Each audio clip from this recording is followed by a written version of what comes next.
Greetings.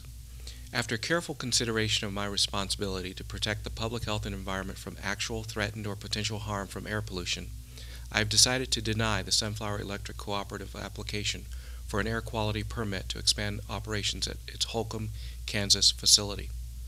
In making my decision, I referenced the authority provided to the Secretary of KDHE in KSA 65-3008 and KSA 65-3008A, which grant me the authority to affirm, modify, or reverse a decision on an air quality permit after the public comment period or hearing, and KSA 65-3012, which authorizes me to deny or modify an air quality permit to protect the health of persons or the environment. I believe it would be irresponsible to ignore emerging information about the contribution of carbon dioxide and other greenhouse gases to climate change and the potential harm to our environment and health if we do nothing. The U.S. Supreme Court found in Massachusetts v. EPA that carbon dioxide meets the broad definition of an air pollutant under the Clean Air Act. The Kansas Air Quality Act similarly has a broad definition of what constitutes air pollution.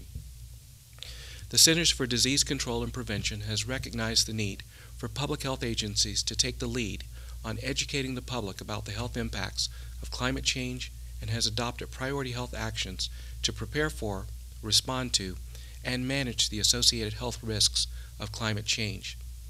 The decision constitutes a step in emerging policy to address existing and future carbon dioxide emissions in Kansas.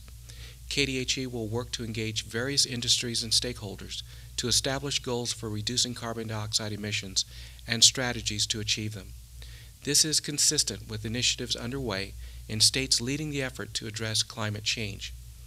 One such initiative currently being undertaken by 8 northeastern states is the Regional Greenhouse Gas Initiative, a mandatory regional cap-and-trade program aimed at reducing carbon dioxide emissions from power plants by 10%, or approximately 12 million tons annually by 2020. The expanded Sunflower plant was projected to release an estimated 11 million tons of carbon dioxide annually. Denying the Sunflower air quality permit, combined with creating sound policy to reduce carbon dioxide emissions, can facilitate the development of clean and renewable energy to protect the health and environment of Kansans. Thank you.